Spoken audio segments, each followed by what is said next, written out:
Hi, everyone. Well, I was hoping that LibAnswers would be fully migrated by now, but at least as far as question point data is concerned, it is not there as of yet. I have sent an inquiry to SpringShare today, but I've already gotten a couple of questions on how to handle the LibChat, which I admit it is mostly intuitive, but it does involve doing things a little bit differently than how it has been via question point. And especially since LibAnswers is definitely a much more sophisticated and rich type of platform, I figured I'd give you a little introductory video today. So, first, just so you know, I'm trying to do my best to have all of our links to chat reference go to either the library research assistance page, such as this one, or I may not have it linked from this page itself, so bear with me a second.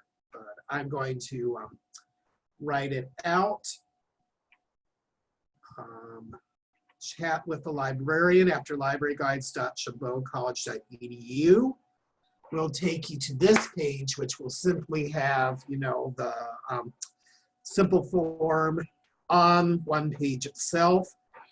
Right now, I have the form being very simple. It says on top, get help from a librarian, 1224/7, name, email, and then question, and then start chat. It doesn't have anything sophisticated like question point where it asks the student to re-enter the email. So there might be a slight disadvantage to this new process because they haven't entered it twice, but there appears to be not that certain type of, I guess, integrated tool that would see that it's entered correctly a second time.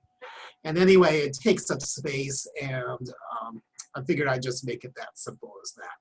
Now, from the student's point of view, well, first of all, they need to, you know, all three fields are required. So I'm just going to quickly enter in all three fields. And from the student's point of view, this is what comes up here. And I'm going to end chat. But that's what it comes. And one thing that you as a librarian can ask the student during the chat in case things aren't clear or you need to see their screen is you can offer them a screen sharing opportunity. And that's where Zoom comes in. So in other words, this page which we adapted from Maloney where we stated our reference schedule and then our Zoom addresses, we're actually not going to need that anymore now that we're on LibAnswers/LibChat. And it looks like I have a new notification because, oh, right now it looks like a whole bunch of us are currently logged on at the moment. Now I'm going to deliberately log off from here so that you can see what that experience is. And I'm going to fully log out of everything regarding to LibGuides, LibApps, et cetera, and so forth. So ChabotCollege.libapps.com, by the way, is where you begin to log into anything related to SpringShare. So anything that begins with the lib. So LibApps, LibCal for, you know, maintaining our hours and scheduling the makerspace. LibWizard for online tutorials and forms and surveys. And of course, LibGuides, which is our content management system since we have the higher level LibGuides, LibGuides CMS. All of that, including LibAnswers, is available in the LibApps platform. So you enter your email address and your password, which is the same as getting into LibGuides. It's all the same in terms of whether, so I mean, I know that all of you have at least logged into LibGuides. If for whatever reason you don't have your password, you don't remember it, I can definitely resend that to you, a reset password option. Click on log into LibApps, and that takes you to the LibApps homepage. LibAnswers is listed first, it's listed alphabetically, and this is important. If you go to site domain, you're going to automatically go to pretty much our frequently asked questions page. And so you're not going to see any of the admin options here on this page. And so, by the way, if that happens, if you scroll down below, there's always a My Admin or similar type of link, regardless which version of lib that you're in, and that's how you can get into that LibApps entry screen that will then automatically take you by default into LibAnswers. Why don't I go ahead and click on that? And okay, so that otherwise, if you click on admin, or LibAnswers on the left where it said admin on that column, and let me show that to you again so you can see that. You go to where it says admin interface and then LibAnswers. That takes you to the admin page. So right now, you could easily see right here, it says LibChat, you're offline. You can automatically sign in. And that takes you to this separate screen, which, as you can see, immediately took me from offline to online. I can choose to be offline if I want at a certain time. If I'm going to be away for a certain time, you can click on set away. It's not really needed, and in fact, I don't recommend it unless we're doing some internal chatting, because I'm suspecting that might create a little bit of confusion in terms of it going fallback to our co-ops, which is both the academic and the 24/7. Notice by default, by notification, sound is turned on. You can choose to turn it off or on. I like to keep that on, and I also like to click on desktop notifications and allow that. So let me know on the lower part of the screen. And I am almost tempted to make that a default as well. We can discuss that. Because one advantage of having the desktop notification turn on is, there have been times where I've been at reference, we're talking physically, at the library, where someone turned down the volume, and thus I didn't hear the notification. And you see, it can't really be controlled because we're all sharing the same computer. However, if we have desktop notification turned on, that is individualized to us. And so at least we can see this. So right now, I recommend having both of these turned on. The third one, multi-chat overlay, that's up to you. You can have multiple chats running at once. By default, you can only see one chat at one time. As much of a multitasker as I am, I'd rather have that turned off, but that's definitely up to you. So that's where your settings are. We don't participate in the co-op, so if you click on co-op monitoring, nothing's really going to happen there. Now, it doesn't mean that co-op is happening if we're not at the desk or we're helping someone for an extended period of time. It will go to the CCC Academic Co-op first, and then to the 24/7 co-op. Notice there are different options here. This lets you know if the tickets in this area, I think, are either our own tickets or tickets that might be related to a patron that has asked us before. I only took the 2 sessions last week, and a lot of the poking around and some webinars I've taken. I would say that these tickets are not complete. I would not totally rely on those tickets regarding the follow-up. We would want to go to the admin feature to then check on our tickets. So as you can see, his chats is up. When there is a chat done, it will show up underneath this main window under status messages and alerts. And then you can go on and chat from step by step. And since my computer's in the other room, I'm probably going to do a separate session in terms of that experience. But for the time being, this is what you should be aware and have turned on. We are part of the department, you notice. So listed here is Chabot library reference. And then if you click on members, it lets you know who currently is online and monitoring the chats at the moment, and who currently are offline but able to view any internal chat history. So that means if they are offline, that means that if they had LibAnswers on, they would be having offline listed like this right now. Instead, we're listed here for online. Okay, so you notice that the other features of the admin don't pop up while we're in this interface. So you need to go back to the other tab, and I would not recommend closing this tab during this time because there may be some things that you want to take a look at. Most obvious is ticket status. So all open tickets by default are listed underneath here. You have your open tickets, any pending comments, these other things that we'll eventually learn as time goes by.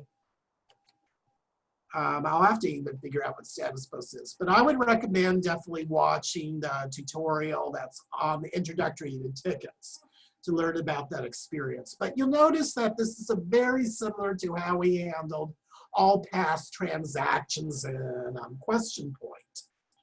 And so these are definitely ones that pretty much were listed at what we would call needed library and follow-up. But I would go a step further and say that this is where all of our research questions should be. They should all be marked as tickets. This is where all faculty inquiry, even if they asked, are you open? I would still include this here. And it would include like any authentication questions. Even if they've been resolved, they should at least be tickets. They can be closed tickets, but they need to be tickets. This is so, so important because as I'll show you here under LibChat and transcripts, which is another place I would ask you to go during the beginning of your shift, you'll want to look at any recent transactions that might have not gotten labeled as a ticket that should have been labeled as a ticket. Now, I do have to admit that if there's a question, are you open tonight? That type of question probably does not need to be dubbed as a ticket unless it already got done so because it came from somewhere else, or a librarian, guest librarian, or even one of us listed it that way for whatever reason. But reference questions, sometimes they are common. Sometimes, even if you think it's closed, it may need follow-up. And definitely, as I said, for faculty, I would label them by default always as tickets because they're definitely our most common long-term users, and something once upon a time in the past can definitely be helpful and insightful sometime later. So you notice that our date and our times are listed below. Now you notice for the transcripts, we can quickly view them. We can link to them. We can make a ticket, and that's important. We can email it to ourselves. Ban this IP. They showed this in the tutorials, and they don't recommend that you ever do this. And for obvious reasons, most often unruly persons usually are from the type of IPs that are not as personalized. So if you ban an IP that's related to our library computer lab, you are in essence banning that IP from anyone who asks a chat reference for the student computer lab. So I would hardly ever use this. I would instead identify notorious users by their email address. And yes, they may have various different monikers, but that's probably the best way to go.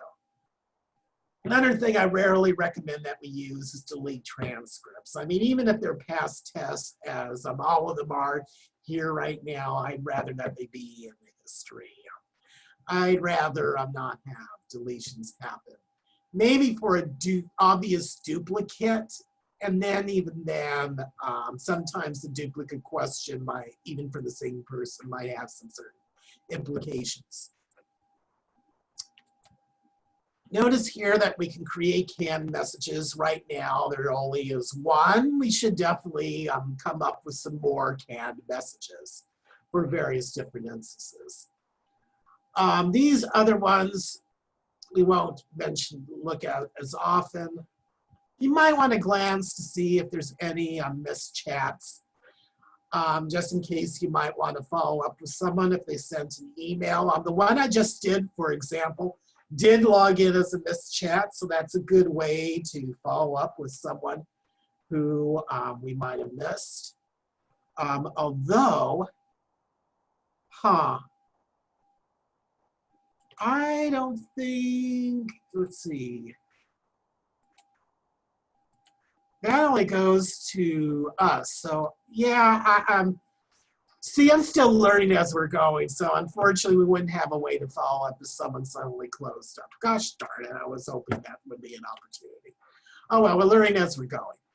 So answers create tickets to focus on any tickets. And by the way, this was only a test one. So you'll see that I would need to make sure this works, et cetera, and so forth. This is probably one we would want to close as a ticket. And so I think I need to claim the ticket. And I'm going to submit this as closed. And it's successful. And so now on our dashboard, it no longer shows up down here as an open ticket. And if I go to the tickets section under answers, right now it's listed to all, so of course it'll show up there. My advice, by the way, when it comes to closing tickets is, because I saw this example around a week to 2 weeks ago, student needed help on experimental psychology. They weren't very specific, so the guest librarian asked them to be more specific. For some reason, the student had logged off. Now, sometimes when they log off, they know they may have gone to a different page, or the system crashed, or they're doing something on their phone, which, you know, would meandered elsewhere. And so the guest librarian didn't close it, but asked for it to be followed up. And it was looked at by one of us, and the person chose to close that, which I would have followed up. I would have, first of all, advised the student that they needed, obviously, to narrow down the topic. But then I provided them a link to Gale, not only to Gale Virtual Reference Library, but me being detailed as I am, I also showed them an entry on experimental psychology in one of the ebooks in Gale if they wanted to get ideas, maybe to narrow down the topic. And then if they had any questions, so please contact us again. Then I close the ticket. So you want to make sure when you close a ticket that you give proper follow-up. That's just a general professional advice. I mean, of course, it's up to you. You want to make sure now if for some reason you accidentally closed out of here, notice that it asks you leave side question. And if you're wondering, oh my God, what happened? What is my status? Well, if you go quickly to dashboard, it let me know I'm currently offline, so I need to sign in again. So you definitely need to bring this up to see what's going on and then go to local monitoring. And right now, unlike briefly a while ago, it looked like there were a few of us on here. Right now, it's just me and Library Online Reference. And again, as I mentioned with this queue, and of course, we want to open up, I would open up the desktop. So this is pretty much an introductory in terms of what's going on here. There definitely are other things if you want to explore. Like right now for social, I have Facebook turned on. So if someone ever messages us on Facebook, it will also come to us on here as well. And so this will tell me what happening with our Facebook that it captured. And definitely anything messaged will likely show up as a ticket. And then we can see on here what's going on in terms of our feeds, which right now there isn't any activity. We also have available from here SMS. Well, there's the, I'm going to go to stats to SMS. So you can see this is the phone number that students can text to us for an SMS type of transaction.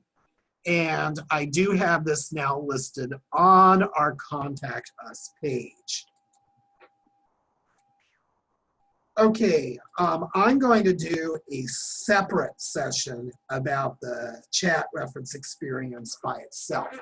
One thing, unfortunately, I can't easily replicate for obvious reasons is a screen sharing transaction. For obvious reasons, because I'm already on Zoom. You can't Zoom a Zoom. So, for that one, by the way, I will provide you a link. There is an abbreviated how to do a Zoom webinar just for chat reference that is available on the SpringShare site. I'm trying to think of anything else on here that's important. Let's say that you want to create your own chat widget. That's probably the last thing we'll talk about in this one in terms of the admin experience. So under admin, you select LibChat setup. And then from here, you would then go to jump to chat widgets. Now, here is a very important thing. And we'll make sure that this rarely ever happens. Please do not delete a widget, including one that you created, because one of us might have ended up using your widget. So you want to make sure that you never delete a widget.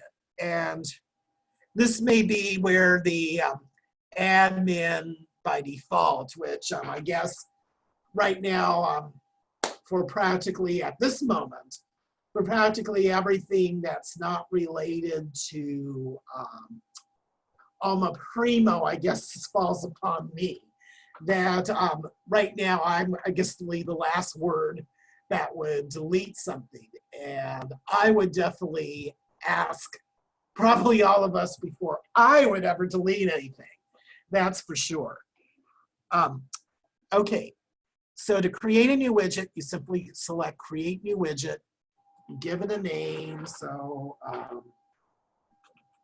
LibChat button, let's say. I haven't created one for a button as yet. After you do that, you want to make sure that it follows up a follow-up. And I actually would include edit, and I would add another follow-up. This is very, very important. Notice what I'm doing here.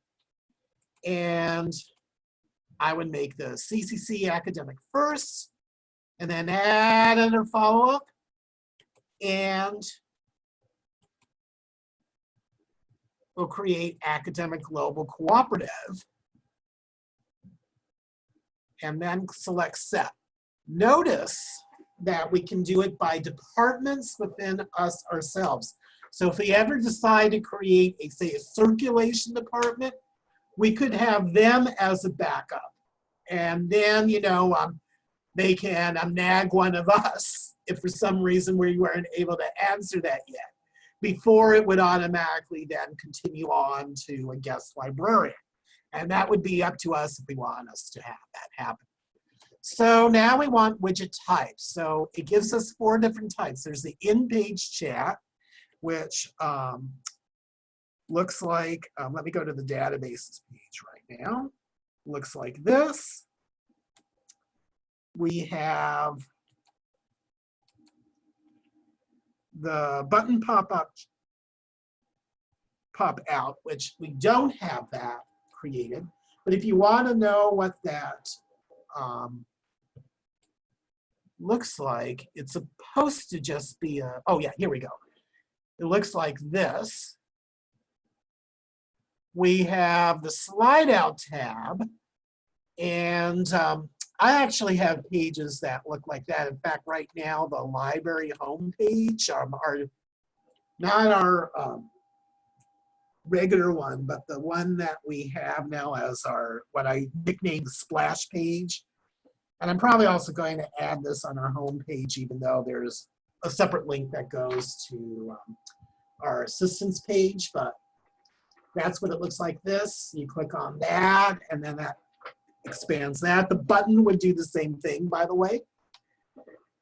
And then there's called floating, and it looks like this.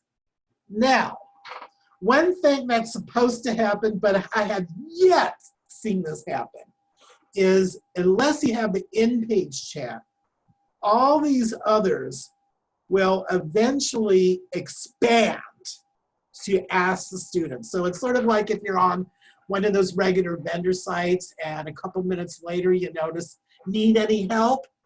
That's what's supposed to happen. But I have yet to see that happen.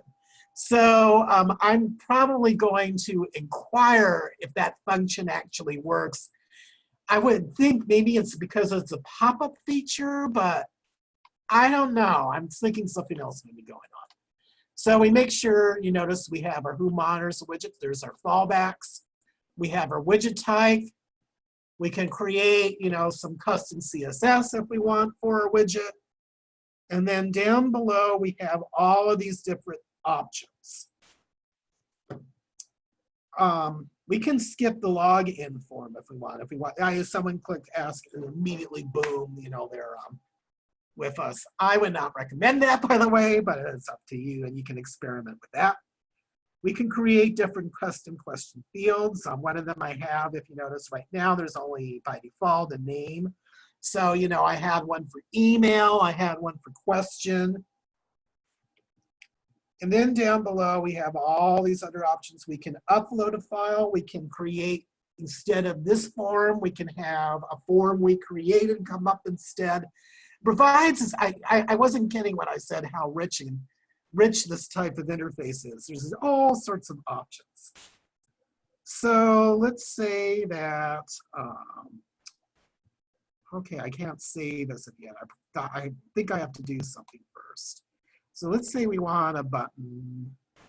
We decide, okay, it's going to be the standard. Scheduler function only works with LibChat. It's very limited. I would not recommend using that. We can create our customs, such as, I don't know. Let's just call it question. Answer type text or list. It's almost always going to be a text question for our purposes.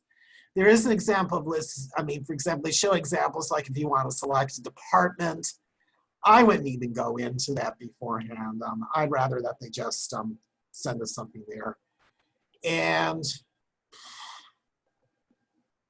there's something that I haven't done yet that, let's see, we have our buttons.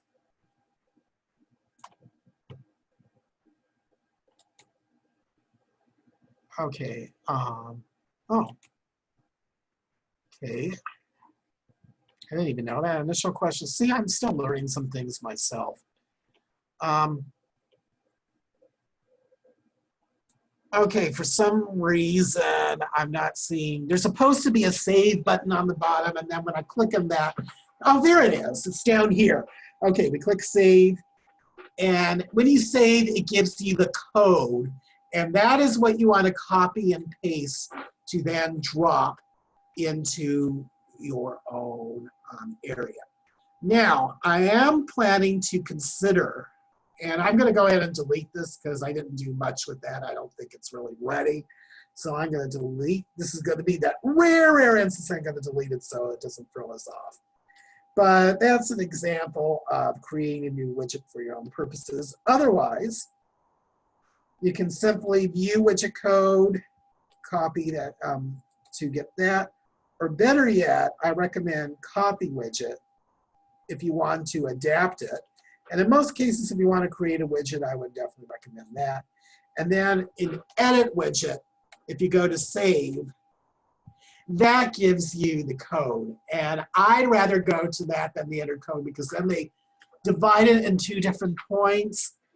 And I will say in most cases for most web pages and any of our Spring Share pages, this will work 100%. In the other cases, the widget's going to need to have some other parts. And you're going to need to, like if it's through like Alma Primo, for example, let's just say that I've already tried one that Ken Lim from West LA College had attempted and seemed to work for him, which he shared with a whole group of us on all, and Gloria especially seemed to endorse. That one, unfortunately, didn't seem to work. And I also looked at another one, which worked with the sidebar, because I figured the sidebar would work better with the form. And that didn't quite work.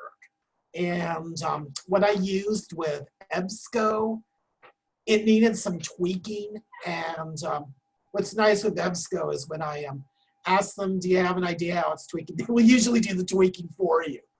Oh my God, I mean, there is, if anyone thinks that I'm so EDS oriented, that's one of the main reasons, really much the main reason I am. This is that when it came to these riddles, the vendor could actually step in and solve it for us rather than us constantly floundering, which fortunately in some cases is the case. Anyway, sorry for that